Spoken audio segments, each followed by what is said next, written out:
guys, welcome back to my channel. I brought a friend along. Hey y'all. And she's going to share her journey with endometriosis with us. I'm so excited.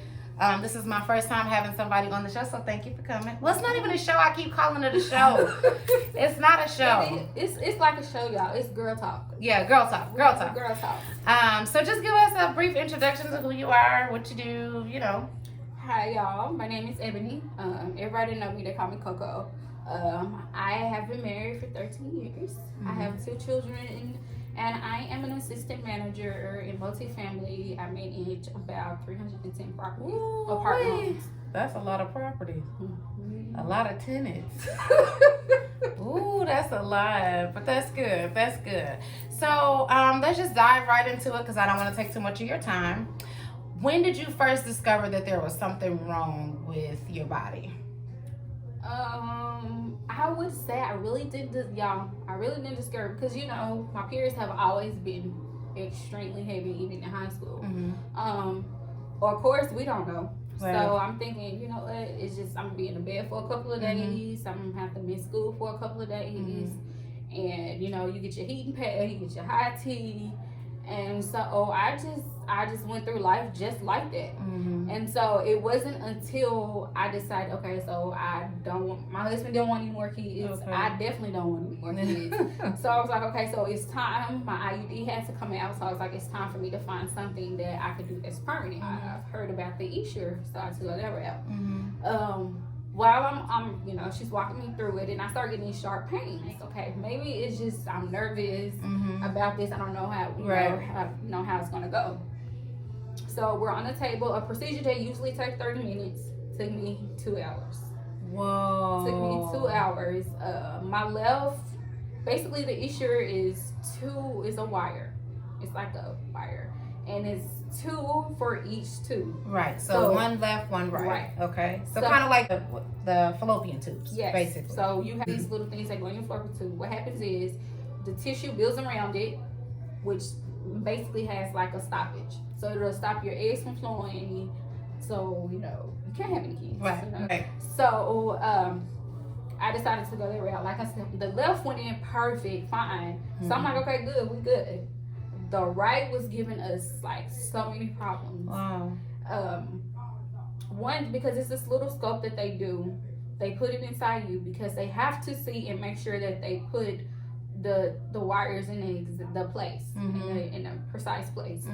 So once they did that, the left, like I said, no problem. The right had so much blockage, and it was tissue, scar tissue. And it wasn't just like regular scar tissue, y'all. It was like a white, sticky tissue.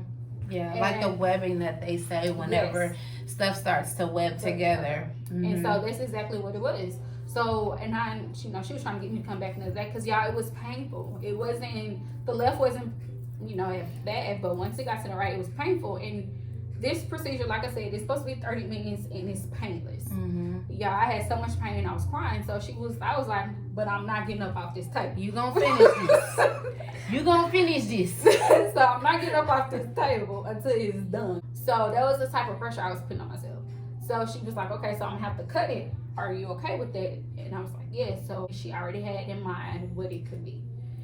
And so she cut it, we got it in. So she sent it off to the lab. 2 weeks later, it came back that it was scar tissue from endometriosis. About how long ago was that?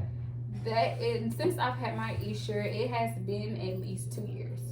It's been 2 years. Okay. So you went all of that time with no diagnosis, nothing, just suffering.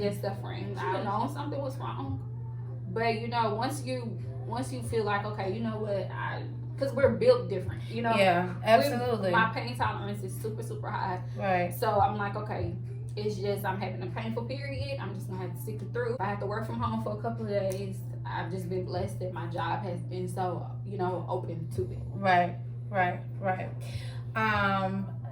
I've never heard of anybody finding out like that. I've never heard, and I've listened to a lot of endometriosis stories. I've heard of people being in the midst of trying to conceive or something like that, and they finding out that way. But finding out while they were getting birth control is like that's what makes endometriosis so unique because it isn't just one way to find out that you have endometriosis.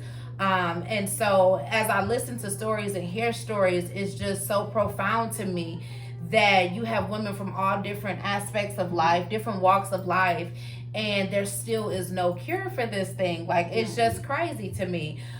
So you first discovered it about 2 years ago, but you have been dealing with the pain since like high school, since you probably got your menstrual cycle. So what are the 3 main symptoms that you typically experience when you have a flare? Because I know for me, I have sciatica really bad in my right leg. Girl, I be, ooh, Lord. I have sciatica, and then the pelvic pain is so unbearable. Wow. Like I shared with somebody before, I was in labor with my son for 27 hours, and 27 hours, and he was an 8-pound baby, and I had a C-section, and I would rather do that once a month than to have a menstrual with endometriosis once a month. That's how severe the pain is. So I want people to understand that when we say pain, I'm talking about debilitating pain that changes the trajectory of your life, the quality of your life. So I just wanted to know from your aspect, because your story already is really unique, just from your diagnosis.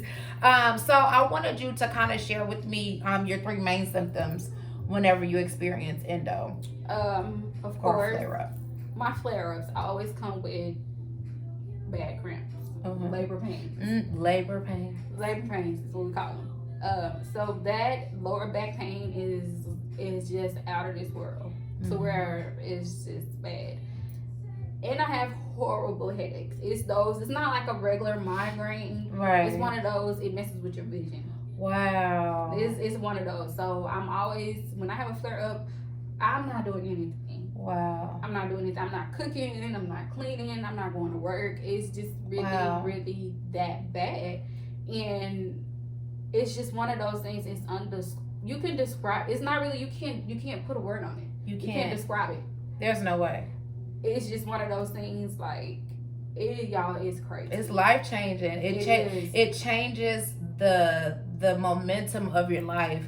When you hit, it don't care where you are, it will stop you dead in your tracks. Ask me how many clients I done had to lean on because I done got some pain in the middle of doing their hair, and it literally causes you to like almost like stop breathing for a minute. It's yeah. So I don't get headaches. Every once in a while I'll get them, but not like it's not like my top 3, you know. So don't forget the mood swings. Oh yeah, the mood swings. But the mood swings, listen, the mood swings that have you thinking that you are completely bipolar. Like, you'll be like, okay, do I need some medicine? Check me into the psych ward.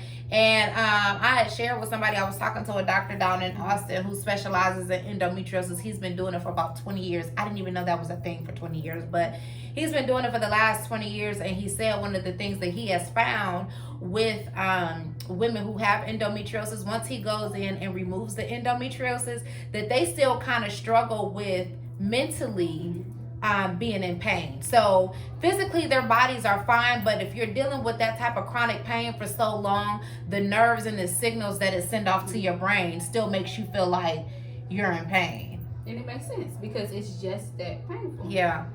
So that is that's crazy. That's crazy, but it's the honest truth. I wanted to ask you about the DiVinci and the laparoscopy. So I'm guessing because of how you found out, you've never had either one of those procedures done. You know, they always recommend. Of course, they will recommend it because they want us to get back to normal. But I've never been a surgery person, even with other procedures. I'm like, can you just give me something natural that I can do? My fear is, y'all don't laugh. But my fear is that I will have a procedure and I just will not wake up. Wow.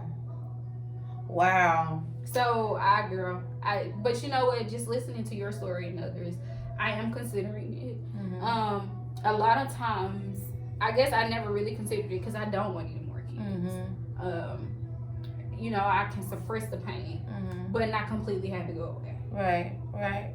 Well, it doesn't guarantee that it's going to completely go away, but with the laparoscopy and the DiVinci surgery, from the research that I've done, I've seen that more women have one successful DiVinci robotic surgery versus somebody that's had 3 or 4 laparoscopic procedures. And so basically the laparoscopy, they put in, it's like 3 or 4 incisions, small incisions, one around your belly button and then one on each side of that.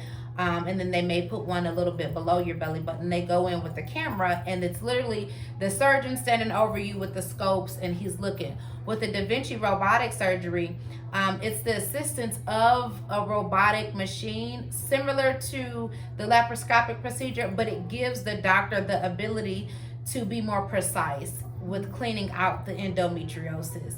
So I'll put a link in the bottom, in the comment section below, for you guys to kind of check that out, so that you can kind of see the difference between the two. It's a true myth. So I know that you were blessed enough to only have to go through one doctor, but there's a lot of women out there who don't have that same story. So what are some questions in hindsight, prior to you getting the birth control, that you would have asked if you have known? I basically would have, asked, not because of the pain of the cycle, but is it supposed to be this painful? Because they'll tell you, it's just menstrual cycle pains, you have bad cramps. No. That's not what I'm asking you. Right. What I'm asking you, is it supposed to be this painful to where I have to be in the bed for 3 or 4 days? To me, that's not regular pain. Yeah. And you know what? It kind of sucks because a lot of times we find ourselves educating the practitioners, the doctors. But you know what I've read? A lot of them don't know. They don't know. That brings up my next point. I want to encourage anybody that's watching this that has endometriosis to make sure that you search for an endo specialist. And again, be bold about the questions that you ask. Fear not. When you ask these doctors, or when you ask the people who you're booking the appointment with, whatever, the nurse or whoever's booking the appointment for you, ask them, is this doctor an endometriosis specialist? And if she's not, then at that point, don't waste your copay. Right? You want to go ahead and ask them to refer you to somebody who specializes in endometriosis, right? Because a lot of times when you don't know what to ask or how to ask, it kind of makes you afraid, because it's like, is this going to come out right? But no, speak up, ask. If you think it may be endometriosis, try to see an endometriosis specialist. And I'm finding that endometriosis specialists, you don't need a referral to see them. You know how some doctors, you need a referral to see them? Endometriosis specialists, you do not need a referral. So there is a difference between a traditional OBGYN and an endometriosis specialist. So if your OBGYN is great, but she can only take you but so far, go to the next step and find you somebody who can help you start to get the relief that you need. And don't take no for an answer. Yes. You do not take no for an answer. Just because this doctor does not have the knowledge does not mean that the next one will not. That's and good. Then even if you have to go to another doctor, you go to the doctor. But don't keep going back to the same doctor. Don't keep wasting your money. Like she said, don't waste that copay. Respect that copay, okay? Respect it, because you don't want to give it to any and everybody. Right, absolutely. So it can be pricey, but the end route is so worth it. And like you said, be an advocate. Stand up for yourself. Speak out, because you're not alone. Right. You're not alone. That's how we know we're not alone. You know, we're not alone. So I mean, even if you have a best friend, take your best friend with you. If you don't want to go by yourself, get a friend, a girlfriend, a mom. Kind of help to advocate and ask the right questions. I think that'll be good too. It's really good. You know. Because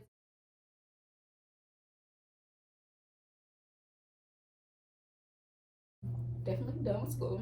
I have a year and a half. Woo-hoo. What's your GPA, girl? 4.0. 4.0. Let me tell you, Endo Sisters is winning. Do you hear me? You listen. They winning. They winning. Okay, because the struggle is real, but I feel like once you can get through this, you can get through anything. Yes. You can get through anything. And I definitely, of course, want to finish school, but I also want to focus my time on endometriosis and education for kids. I think those two things in our community, in our society, is very necessary. Because I feel like they feel that we don't want to speak out. And Right. once we have enough people speaking out, it changed the whole dynamic of how we're viewed as a community. Absolutely.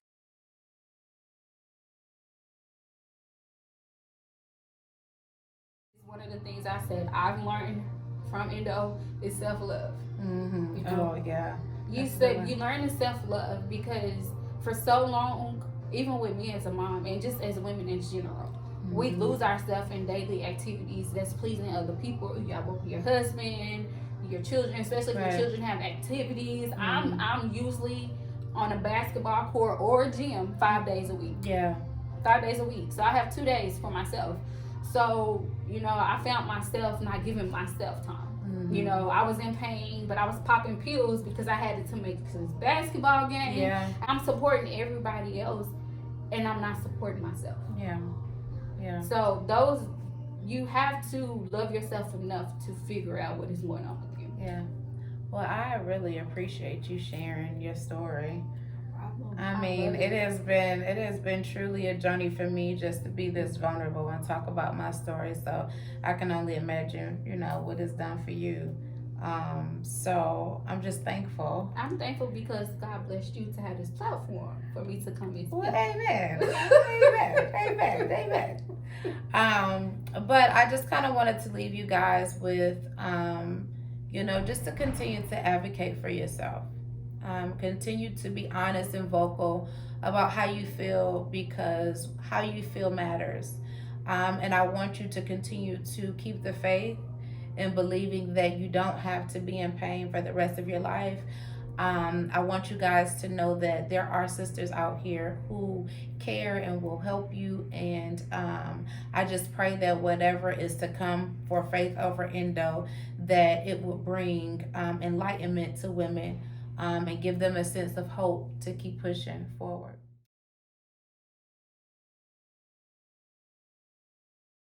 I'm going to give you guys a little bit of an insider. I got the call that I can have my surgery this upcoming Monday, my DiVinci surgery. Look at God. So I'm going to document my entire journey, right? And so you guys will be able to see it here first on YouTube. I'm going to record everything from check-in to recordings with my doctor, filming everything, so that you guys will be the first people to see me coming out of surgery. So if I'm looking crazy, I need y'all to understand that with God, okay? So I want to thank you guys for watching. I want to thank Ebony for coming. I got you a small gift, and I want you to open it up and just show everybody what it is. I don't even want to open the package. Girl, open that package up. Oh, yeah, it's cute. It's a Faith Over Endo t-shirt. That's what I got, Big Faith. Okay. Big Faith, little Endo, Big Faith, little Endo. And your other gift right here to show that to them. Because I love tea. Oh, it's a coffee mug with the logo on you, it. love. You're welcome. Thank you so much for coming. All right, guys.